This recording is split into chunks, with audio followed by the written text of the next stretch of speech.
Good day, everyone, and welcome to hour number 3 of our Community Day 2022 workshop. My name is Bob Foreman, and with me again is Hugo Watanuki, Senior Software Engineers. This is the part 3 of a 3-part series, so hopefully you have already watched hour 1 and hour 2.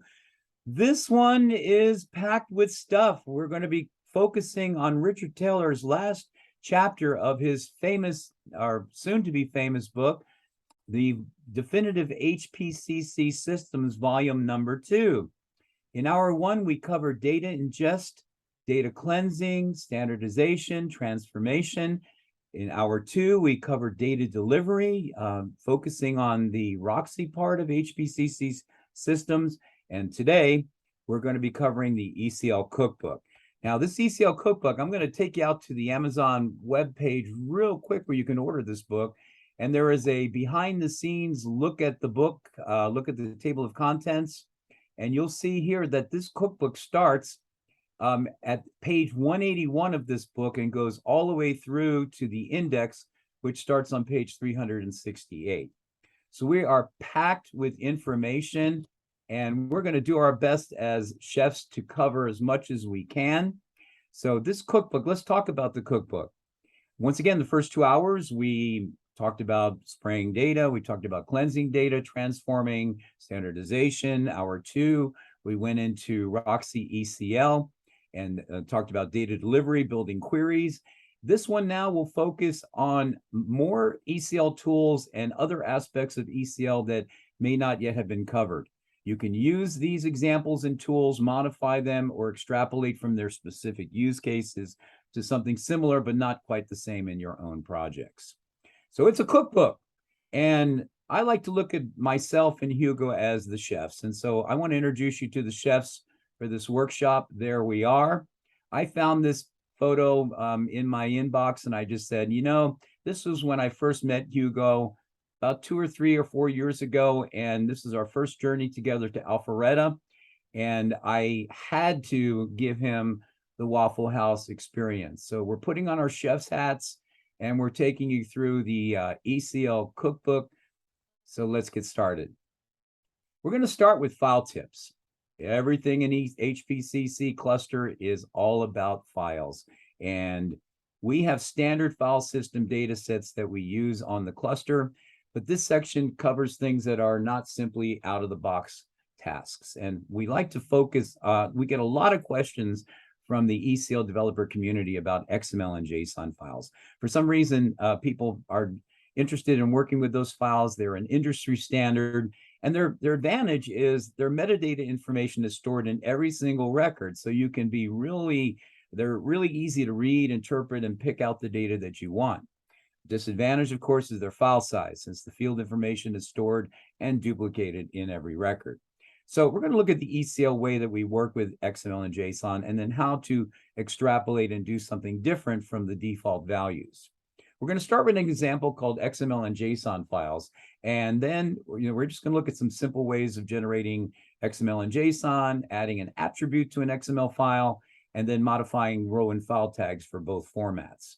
Then I'm going to show you a custom method of working with XML and JSON that uses actually a different type of output. We're going to be outputting to a CSV file and manually constructing our XML and JSON tags. And this just shows you the wonderful flexibility of ECL and also shows you the talent of our author.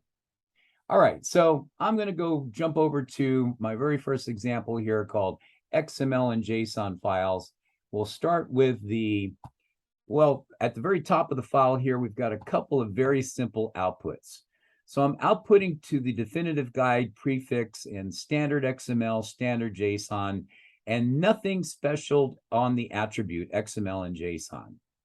Further on down, I've got a couple more outputs now. We start to extend it a little bit by adding custom row tag to our XML file and some custom header information. This example up here, line 27, actually adds an attribute to the XML file. So we've added a new XPath attribute to our XML file. We're going to output that. And then finally, at the bottom, we do the same thing for JSON. So we've got 5 outputs here. The first output is just the standard out-of-the-box XML format. And, all right. And then we've got our result number 2, which is standard JSON. Result number 3, which is now adding the custom root tag and row tag. And then result number 4, which is, again, adding a custom root tag and row tag to XML. And finally, result number 5 is the custom JSON.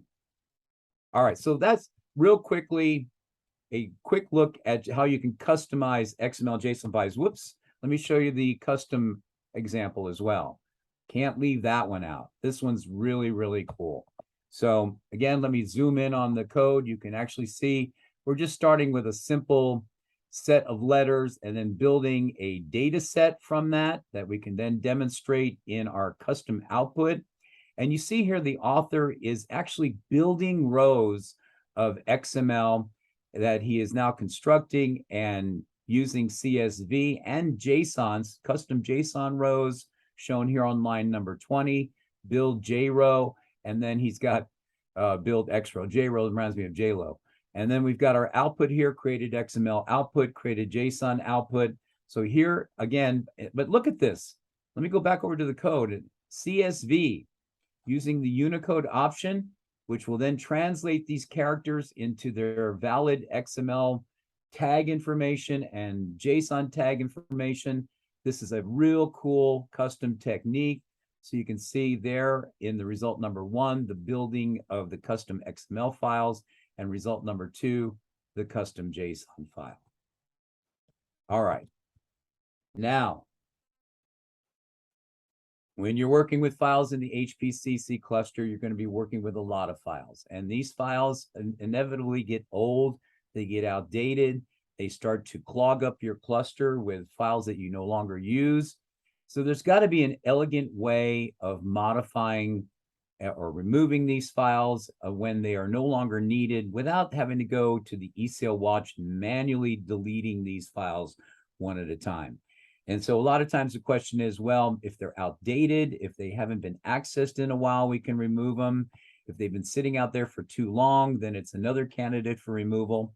So the author of the book decided to write a special function available for all of you to use called Autofile Cleanup. We're going to take a look at that right now. Now, in his function, he's got 4 different modes. Number 1, set expire for all matching files matching a file pattern parameter. Number 2, similar to 1, but only delete files that haven't been accessed. So it references the expiry parameter of the function. Number 3, immediately delete all files matching the file pattern parameter. That's the one I'm going to demonstrate today. And then number 4, deleting of all files matching a file pattern parameter that haven't been accessed with the expiry parameter turned on. So we have here BWR. I made a BWR file in our workshop called Deleting XML and JSON Samples. So let's go ahead and take a look at that one. Here's the Autofile Cleanup code. I'm going to zoom in on this. So once again, we're using an old standard of reading our files from the cluster, first of all, that match the pattern. So we've got this std file logical file list that we're loading in a list of files that we're going to be dealing with. And then the author uses a clever use of apply. And so he's got an action to just simply set an expire. If the expiry flag is set on, set all these files to expire based on whatever date parameter you pass to it. Here is one that determines which files are too old, a function called isTooOld. He then has another transform here that gets the last access date and time for each file. And then from there, he's got actions that he has that are then selective by whatever method you're passing from the function. So either method 1, method 2, method 3, or method 4. When I run this, I delete these. Oh, first of all, let me make sure that I have generated these files. And I want to just demonstrate to you right now. And I've got override on here. So just in case I did generate them, I can then go back and regenerate on top of them. There you see, if I just do a refresh here, I've got some files here called standard, the first 4 or 5 files in the list here. And in my example here, custom XML, let's see, where is it? There we are. Very simple, one or two lines of code here. Autofile cleanup, method 3, delete all the files. And here's my pattern, DG standard with a wildcard. When I run this, those files that I just showed you in the ECL watch with that standard name will be removed.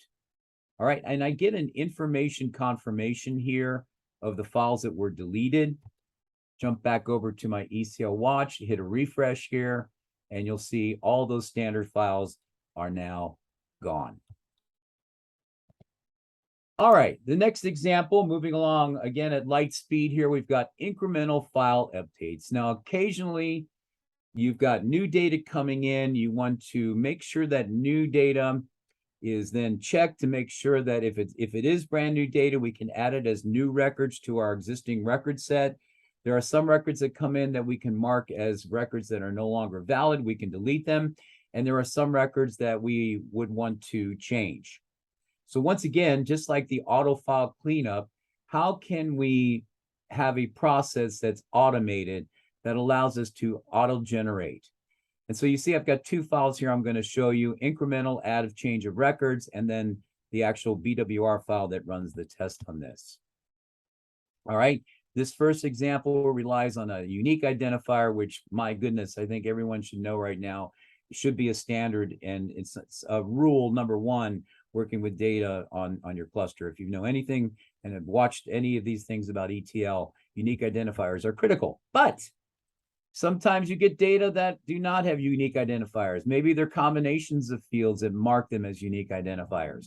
So the author anticipated that, and he said, well, instead of using a unique identifier, we also have another macro here that allows you to, again, do incremental adds and changes, but not based on a single field, but instead on a combination of fields which uniquely identify those records. So once again, jumping over to our ECL IDE, here's the first example that we'll look at. It's called the incremental file test.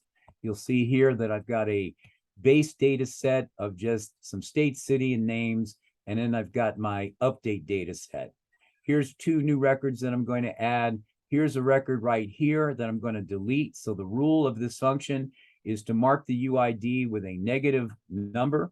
So you could just take the UID of records you want to delete, multiply them by -1, and then you've got your negative UID there. Then you've got 2 change records here that are going to change existing records 50 and existing record 235.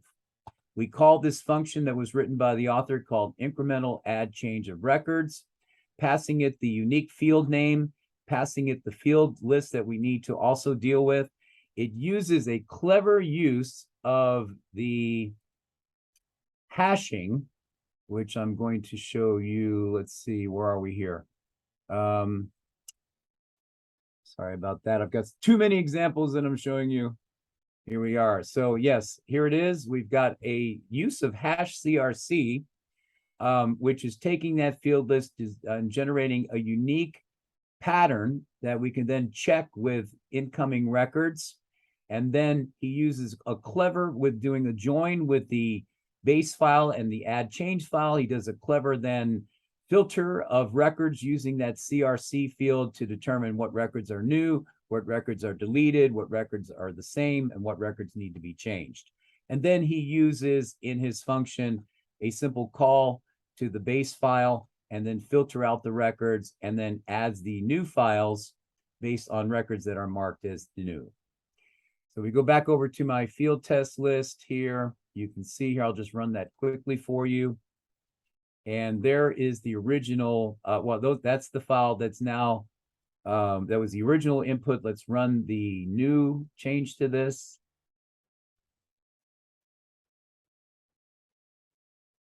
Okay, so now we have Frederick Smith, record 235, Susan Smith. Record number 35 has been deleted. And we had a couple new records added, records 40 and 45 from the original data set. So there you go. This example right here is just more of the same, except instead of using a single field, which is a unique ID, it's using a combination of fields here. So we've got an ID1 and an ID2 that mark each record as unique. So it's not a single field here, but is a combination of fields. And once again, this works the exact same way and does the appropriate updates. And all the author did here was wrap this value around his original function and just processes the UID as a combination of fields. But, you know, I am not giving it justice. This book is packed with detailed explanation of each one of these examples, and please take advantage of it.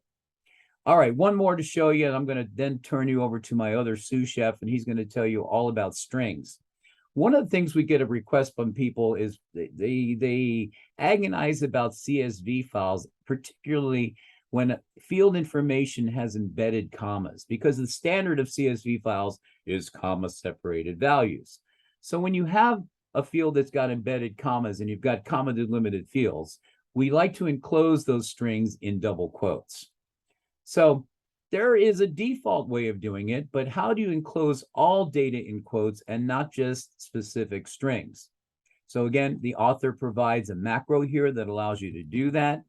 And the example here is called quoted CSV strings. And the code itself doesn't look really impressive here with the use of it.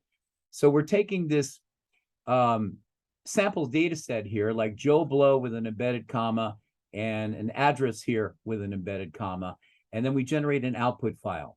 And then we say, all right, now output that file and wrap any embedded characters with quotes.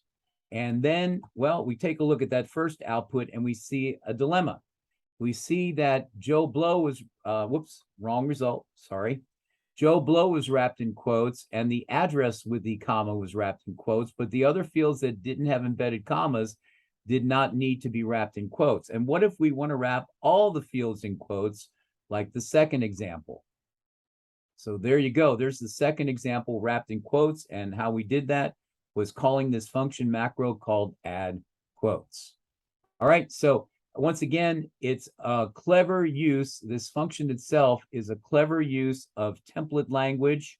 And I gotta stress this wholeheartedly, that this book dives into template language in excruciating, clear detail. So if you've ever been afraid of using template language, if you've ever had a fear of what am I looking at here because you're good with ECL, you don't use template language that much, pick up this book. This book goes into all kinds of template examples, and the author walks you through each one of these in great detail. So you can see here he is reading and detecting from the export XML output, which gave us attributes of each field. He's looking for a particular string type and then building quotes around any field that is a string type. And then he's using a simple project here. And he's even got code here you can comment out and run to actually watch the macro code that's generated. And he then recommends in the book, this is an excellent tool for testing and debugging. All right, I wish I could talk more about this. There's another example about nulls in CSV files, and also comparing file formats, which is also popular coming in. I'll show you those very quickly. This example right here shows you the original file coming in with a field marked as null. And then when he takes you from start to finish, the end result here is a special bit pattern that marks that field as actually a null character. And this is called toSQL output. And the very last example, file format comparison. Well, we've got some inline data sets here. We've got our taxi data that we talked about in hour number 1 and 2. And he's got a special function here that compares file formats.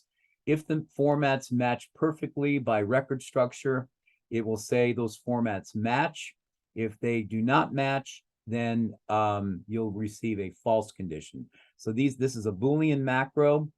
The first example is true. These first two data sets, DS1 and DS2, were a match in format. DS1 and DS3 was not, so that returned a false, which was result number 2. And result number 3, comparing our 2 taxi data files, thankfully returned a true. So we know those formats, record structure-wise, match perfectly. All right. So that is a quick whip of the file tips. And now I'm going to turn you over to the other sous chef in my team, Hugo, who's going to talk to you all about string tricks. Take it away, Hugo. All right, thank you, Bob, for the awesome presentation of the file tips. So from this point onwards, we'll shift course a little bit and start discussing some additional tricks around strings, sets, and math. So let's get started with string tricks. So you might be wondering, well, ECL has a standard library which already contains many string handling functions. So why we are having this session? Actually, we are about to cover doing things with strings that are not simply tasks that could be easily accomplished with straight off the box string functions, okay? So let's just start looking at data and string data types. In ECL, both data and string data types can be used to hold any type of data. So what's the difference between the two? Well, actually, you can look at the difference from different perspectives. I will touch base a little bit on storage, typecasting, and type transfer, okay? And that's the main questions we were trying to answer, or the author of the book is trying to answer with this example, okay? So let's take a look at the data versus the string ECL file. Let me tab over to my ECL IDE. And that's the code example that follows the book, all right?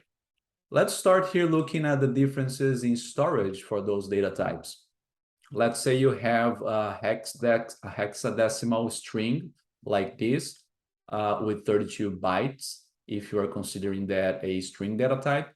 Well, you could have the same hex characters type transferred to data 16, and with that, you could have half of the storage size.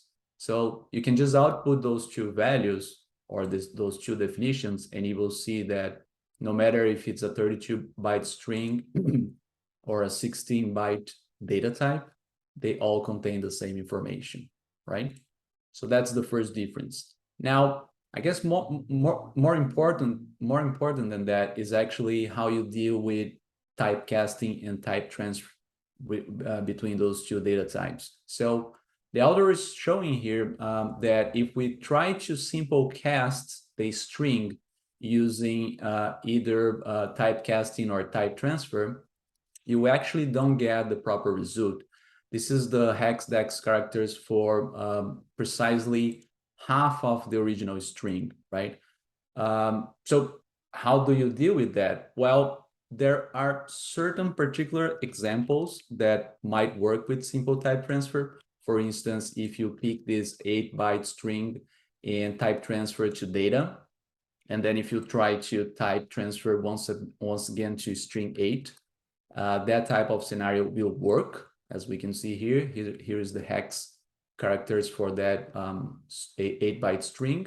And here is the 8-byte string once again.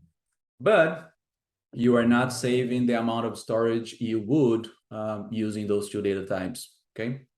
So what's the correct way of actually working with string and data type transfers or conversion in ECL? Well, we do have two standard library functions that are shown here. So standard string from hex pairs and to hex pairs. So what the from hex pairs function does is basically taking your string and convert it to a data 16 data type in this case. And the two hex pairs will do the opposite. It will take your 16-byte data type and convert it to a 32-byte string. So if we look at these two outputs here, you can see that they are actually exactly the same, okay? So that's the correct way for you to doing conversion between data and string, all right? Now, so now that we know the difference between data and string, you might be wondering, well, okay, so what can we use it for? So here at the bottom, it's a very interesting example that the author of the book provided us. So let's assume you have to validate a username and password combination, and you do not want to actually transmit the information due to security concerns. One solution could be to use the hash MD5 function to create the actual transmission value and then compare that to a stored hash MD5 value. So this is what this example tries to emulate. So it all starts with a hash MD5 function here that is receiving, let's say, your user and password information.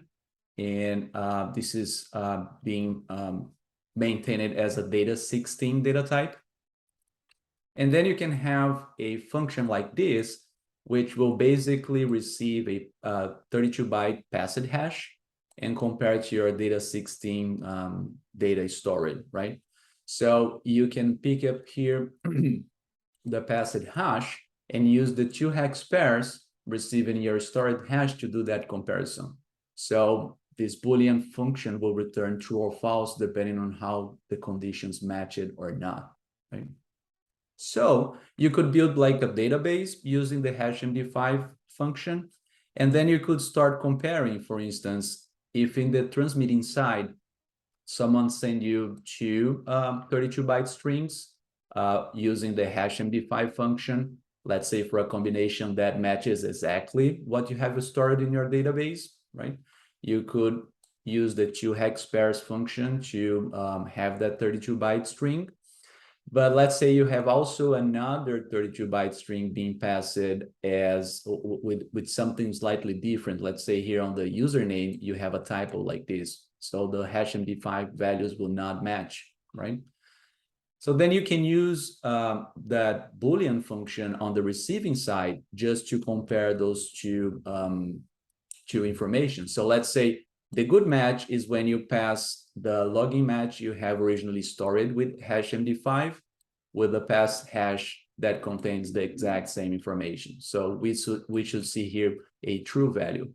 But on the opposite side, if you are passing the hash MD5 value with a typo, the Boolean function will not match, and you should see a false statement in the output. So if you just submit that code, you can see that for the login compare true, you do receive true, and on the login compare false, you do receive false. Okay, so that's one of the possibilities of using this data versus string comparison for a practical scenario. All right. Very well, so let's get back to our slide presentation. And if we move into the next string trick, this one deals with strings to codes, right? It's a very common data programming requirement in case you need to map commonly occurring string data to a numeric code. Some people call this task encoding, if you are working with machine learning, for instance.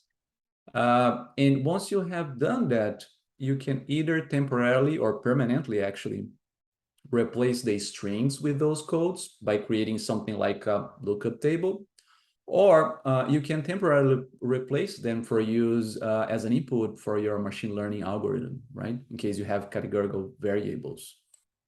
So the author of the book demonstrates via a simple example how to accomplish that. And we are going to use here 2 ECL codes, 1 function macro to do the encoding logic, and then we'll have a sample data set to see how the conversion or how the encoding can actually happen, okay? So let's tab over to the ECL IDE. Let's just start with the function macro, which is, I mean, quite simple if you have it done, right? Which is our case here. So it's a function macro that takes an input data set, an input field, right?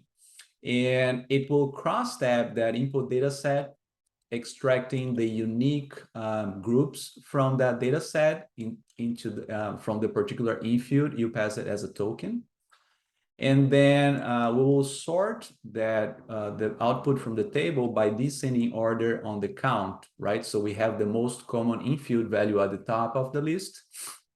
And then we can use a project to basically output the in-field information and the respective code.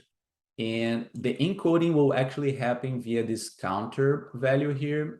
As you recall from our one of the workshop, the project can increment the counter by a value of 1 after parsing or after iterating across the input data set. Okay. So that's the simple function macro to do the encoding, and then you can actually test that with a sample data set. So again, the code provided in our repository and along with the book proposes this sample data set containing 4 fields, okay? And we can actually see the output of the data set. It's basically a 4-field data set, as I've mentioned, and apart from the first field, all the other are string values, but they are also actually categorical variables because they represent categories from educational level, marital status, or even a type of job, right? So you want to convert those into numeric labels, and you can do that by just calling the function macro we just reviewed. So here is the code calling the function macro, passing the data set as an input token, and also the fields from where the encoding will happen, right? And you've noticed here we are using independent and persist just to make sure this code is executed, or this definition is executed exactly once, and the results are persisted as logical files, compressed logical files.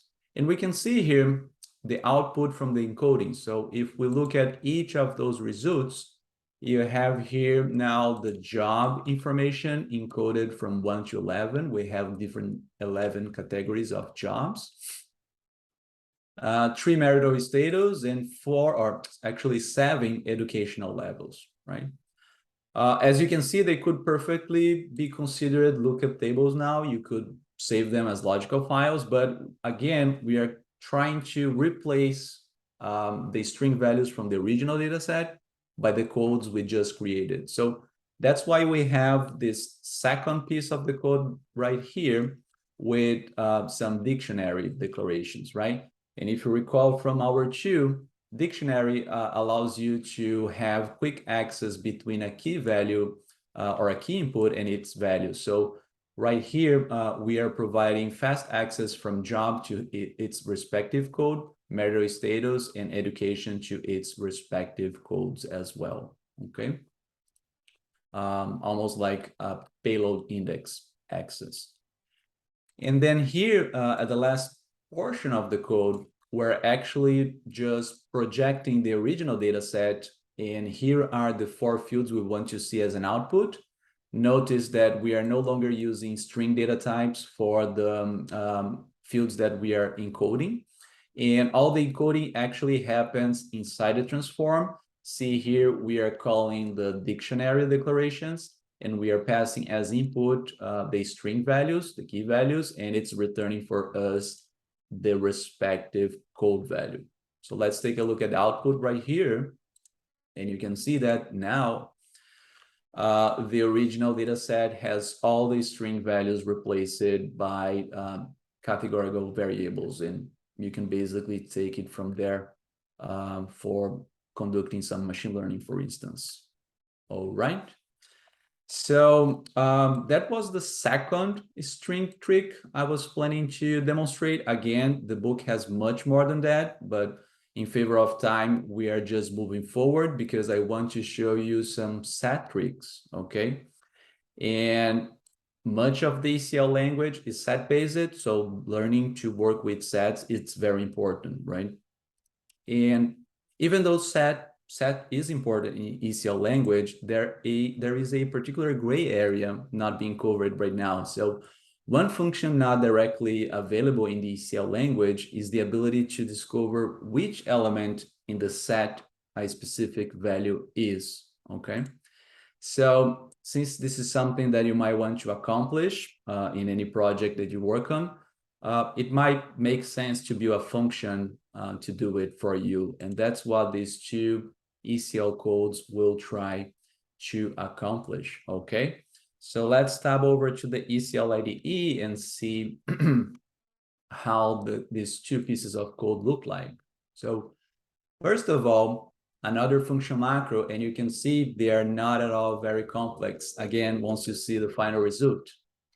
Here is a function macro that just takes two tokens, the set you want to provide and the element from that set as tokens. And the magical piece here is actually this data set transform form that counts the number of the elements you have in the set and calls a transform function that will generate just one integer value in a field called num. And that field will be populated via a if function. So depending on the iteration you are on your transform function, you will get the indexed position of the set in this side of the equality condition here. And if that matches the value of the token you pass it in the function macro, it will get populated with the counter value. Otherwise, it will just skip, right? So at the end of the day, you end up with a data set. And if you look at the first record in the num field of the data set, you will have the counter value matching the position of your set element. Really, really interesting, right? So let's test it with a sample set. So again, this is the code example provided in our repo. It's a 3-record data set, 2 fields. And we will first try to do a case-insensitive search. So we are converting all those name values to uppercase and creating a set from that data set. And then we are providing a set value Joe to that function macro along with the set input set. And we're also doing another comparison with the Joel, which doesn't belong to our set, right? Joe is the first position, but there is no Joel.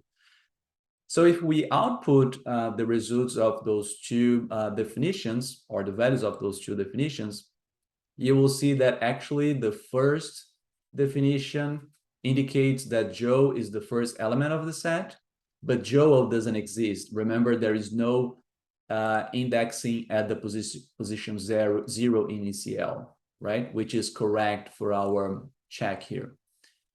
Now, you might want to do a case-sensitive search instead. So instead of passing everything to uppercase, just build your set from the name field.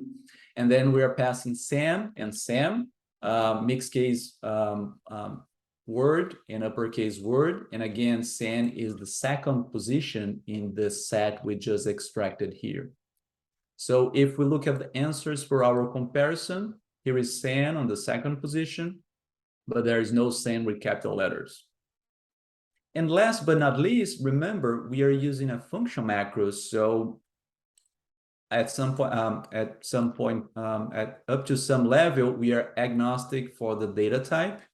So here we are doing a set. We're building a set from the age field, which is an integer, if I'm not mistaken. Yeah, it's an unsigned 1. And we are passing that value as now our set element to be found. And again, 17 is the third element on the set being built here. There's no 99. So if we look at the output, here is third position in the set and non-existent. All right. So again, very interesting piece of code for you to find the position of your element in a set. Okay. And then to conclude this part of the presentation, hour 3 of our workshop, I want to demonstrate a math example, which I appreciate a lot because I had to use it a couple of years back with a student. So what about if you want to build a correlation matrix, all right? A matrix that contains a table of the Pearson's correlation coefficient between variables contained in a data set, right? So this could be useful in case you want to summarize, for instance, potential relationships between the data, or as an input for machine learning algorithms, again. And since we want to be flexible enough to build that correlation matrix from every data set, pass it as an input, right? We never know what's the shape of the data we might need to analyze. So a macro was proposed by the author of the book to deal with this challenge. And again, since we're talking about macro, we will probably use template language. So if we are going to use template language, here is the piece of ECL code that is able to give us a correlation matrix. As you can see here, I have the code has to do some tricks in the sense that it needs to understand all the list, or it needs to have as an input the list of all the fields contained in that data set. So within your transform, you can pass the correlation function to actually calculate the correlation between each field against any other field, right?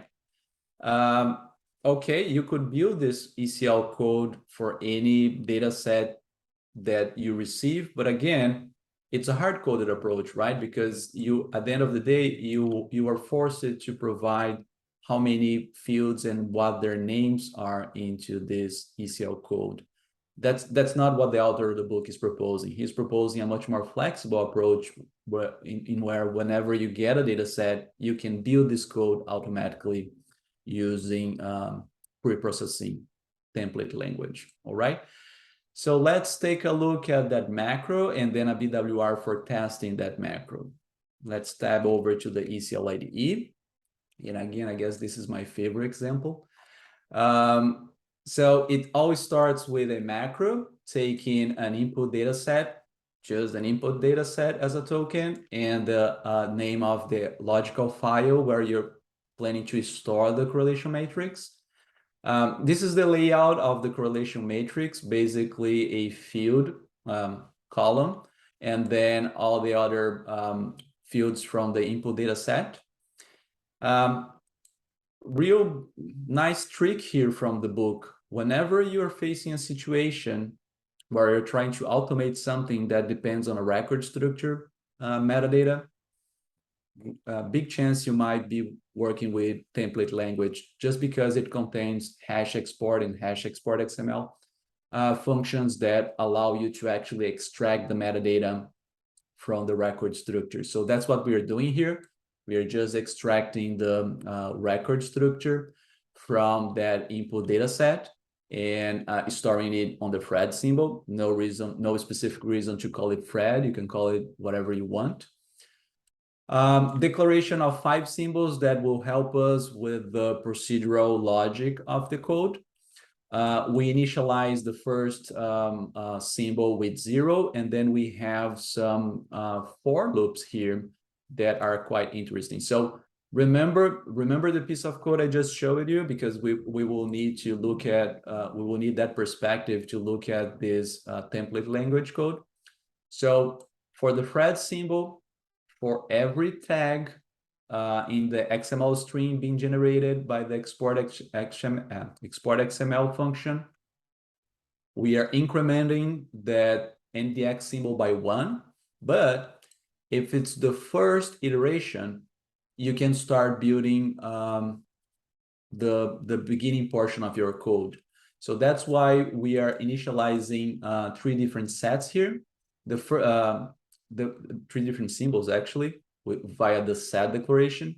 So the first set here is starting the set containing your field names. Remember, we needed that on the previous code. And the author is using here hashtag text just to capture the text representing the input data set name. And the at label is extracting the name of each field from the record structure of the input data set, again, using the XML string generated by hashtag export XML. Same logic follows with the set fields. And here on the project string, again, you can see all these strings being concatenated. But if you look closely, you can see the transform being built here and all the correlation functions being passed along with the hash text and labels from each field. So you start having your ECL code being built by concatenating strings. Now, after you're done with the first loop, all you need to do is keep appending into those symbols the remaining elements from the set, again, extracting everything from the XML stream, sorry. And then the transform logic keeps being built. Look at the self dot syntax here. And once you are done with those for loops, you can basically conclude your code appending the final pieces, the final elements. So see the closing square brackets for the two sets that we have on that code. The control character here to start each string on a different line. And here you have the final pieces after your project, after your data set transform form as well, okay? At the end of the code, we just have the three symbols being exposed, and the output will basically concatenate the string values from each symbol. So you can see the ECL code that was generated. This is a very, very nice trick. But at the end of the day, you actually want to see the correlation matrix. So that's what the last output here is doing. And here is the out name that we've passed as the second token, just so you can store the correlation matrix in a logical file if you wanted to. All right. So, let's go back to the ECL IDE because now we have to pass that macro, right? So this is the BWR that will allow us to test the macro, and it's a simple BWR. We just have here a data set with 4 fields for records as well. And we are calling the correlation matrix macro, passing that data set and storing the output into this logical file. So let's see how that looks like. First result, remember, is the ECL code that was generated in a single stream. All right. If you copy and paste this code into a new ECL code, you will see all the indentation and all the little new lines working accordingly.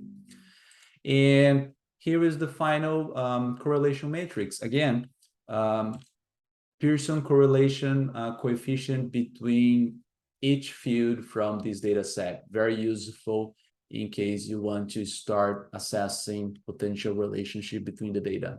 All right. Okay, so that was my last example, the one I planned to close this workshop presentation.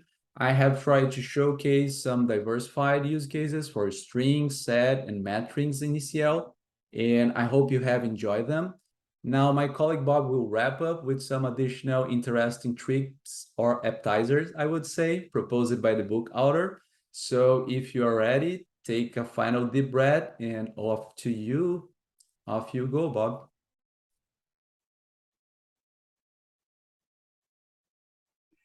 All right, Hugo, thank you so much for the main course. I know you said appetizer. I guess, you know, maybe in Brazil you guys eat backwards or something, but I was thinking more of date parsing as a dessert. All right, so we're going to wrap up now. We've got just a little bit of time left in our hour. So I'm going to talk about date parsing. And I think this was one of the most joyful and coolest examples that I saw in the book as I was looking through the cookbook. You know, dates and times come from all different walks and places and locations. And some of the biggest problems we've had is with standardization. And the good news is that most of our dates, when we talk about best practices with data standardization and dates in particular, we like to convert dates into a date format, which is known as an unsigned for. So actually, as the author was exploring the date parsing and different types of dates that can come in and how to work with them, we have 2 examples here. One is called function macro parse dates, and the second one is the code I'm going to demonstrate called date parsing.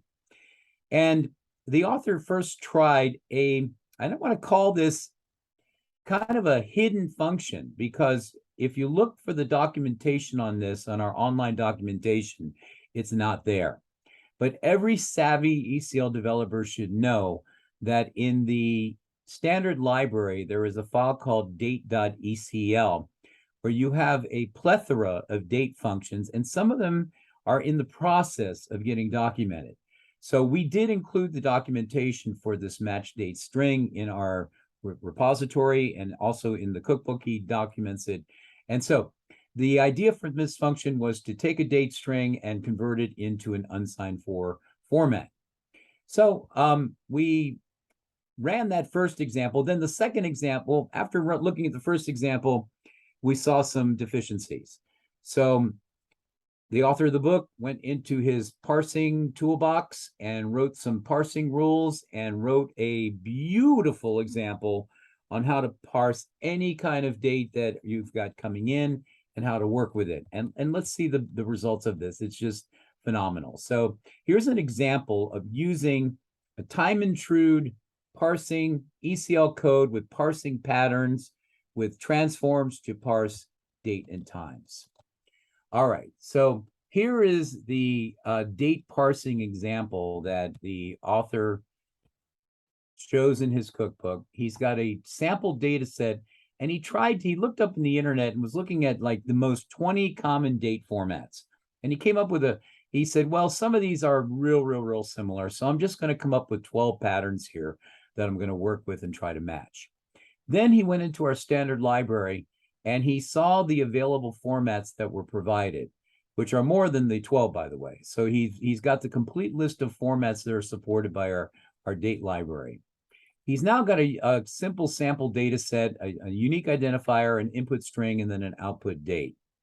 And his first example here was simply using in his transform the MatchDateString function in the standard library. So he said, okay, and he ran this, and our first example, whoops, some dates did get converted. Some dates came back with a 0, which means that there was not a parse date pattern that the function could match.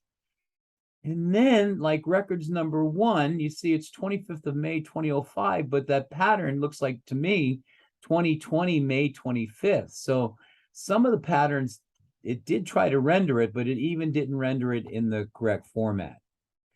So we came up with a alternative here. Let me, first of all, sorry, let me just minimize, just go in here real quickly and switch over that way. Yeah, sorry about that. So I'm just going to show you real quickly the function here that he used to parse dates. It would be a sin not to, because look at the work that he did behind this. So this function macro goes into parsing patterns, and he goes into great detail, just like he does with the template language. He goes into great detail about the parse patterns and why he needed to create these patterns the way he did. And essentially, it all revolves around at the very bottom here, this parse function at the very bottom of this code. You can see he's parsing an input data set, the date field that's coming in, and then he's got his date rule after all his patterns, combining his patterns together into a common rule of, and he determined that there's 3 types of patterns that he could match. That with all the 12 patterns that were coming in, they basically could be parsed into 3 types of patterns. And so he goes into that in detail. These functions like match text are part of the NLP functions that are built in. INT format, powerful, taking integers and converting them into the string format. This was done, he was playing with the format of time to pad leading zeros and showing us the 24-hour date format. So this was his function macro. Going back over to the previous example here of date parsing, now when we apply that his parsing function here called Parse Dates, and then we put a join, he's got a join in here, and I'll show you what he did. So he shows you now his output of his parse function. Well, we've got a lot better output here. Look at this. He's got, first of all, all the dates into a nice organized field. Then he's got his time parsed out properly.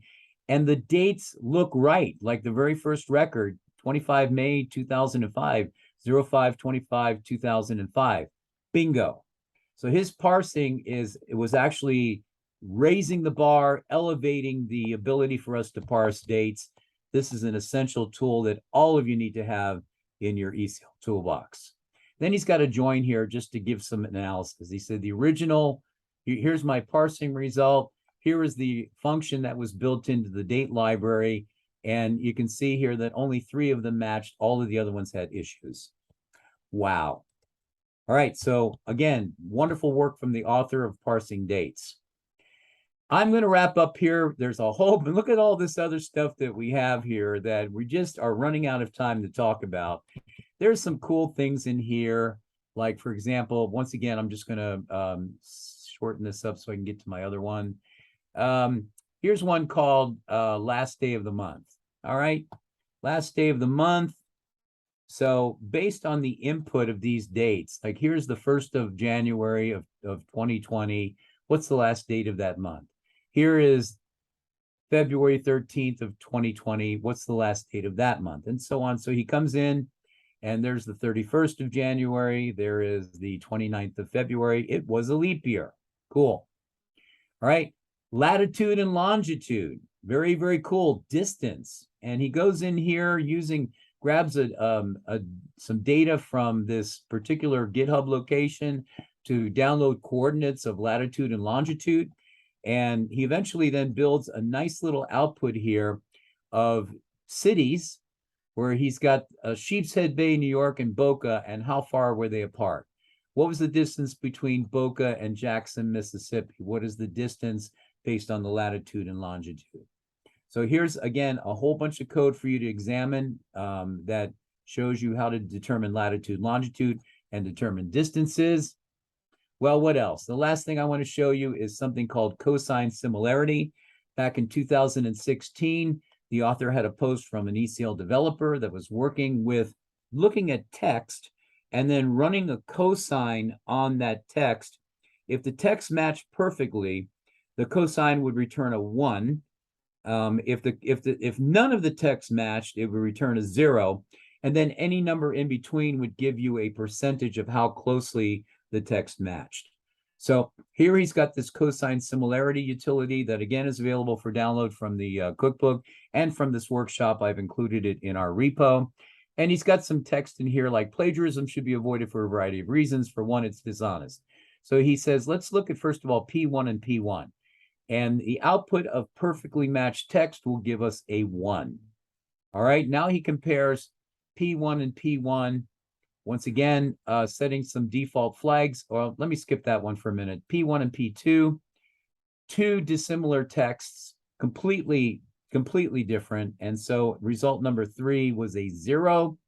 And the last one is really interesting, P4 and P5. He's combining P1, P2, and P3 in the P4 output, and then comparing with P5, which is P1 and P3. So there will be some similarity because there is P1 and P1 and P3 and P3, but P2 is not in P5. But instead of getting a perfect match then, or instead of getting a 0 for nothing matched, he gets a cosine value of about 91% match. All right. So 9.91 for using cosine similarity. Another good tool of comparing text. All right. So there you have it. I have, I think, run to the end of our workshop. Once again, you'll see, as we mentioned in the chat at the beginning of this, to post any questions during this. So we're going to be reviewing that in the remaining time that we have. And I want to thank again the author for his many, many, many months of hard work on this book, putting this together. It is a joy to have in my arsenal and something that will enhance all of your ECL careers. If you like it on Kindle, it's only $10. If you want the hardback for it, it's I believe $19.99. But you know what, managers out there, treat your developer, treat your team, buy them these books. I would love to walk through Alpharetta and Boca and some other offices and see these books everywhere. So it's been my pleasure. I want to thank the hard work of my colleague, Hugo Watanuki, for all of his hard work in kind of filling in the middle of all these workshops and doing a marvelous job. Thank you all again for another attendance of a wonderful, beautiful workshop. And I hope to all talk to you personally, and we'll all be in person again someday soon. Thank you. Great luck with all your products, and enjoy the rest of your day. Thank you very much.